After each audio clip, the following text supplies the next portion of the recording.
8 गाड्यांमध्ये लढत पाहायला मिळणार आहे आणि निकाली पंच सुटला भव्य दिव्य असा निराश वृत्ताकार केसरी पुरंदरकरांच्या निरेकरांच्या मैदानातील सेमी 1 पळतोय 1 मध्ये 8 गाड्यांचा रणसंग्राम आहे पर्याल सुंदर अशी गाडी पळतोय मल्हार आणि फौजीचा निर्वाद वर्चस्व क्वार्टरला कोण उतरले आणि फायनलला कोण उतरले बघाव 2 निकाल द्यायचे आहेत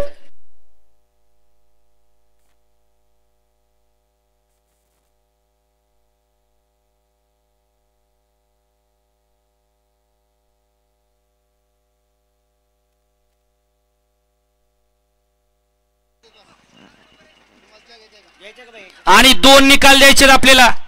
फायनलचा आणि क्वार्टर फायनलचा फायनलला किती आणि क्वार्टर फायनलला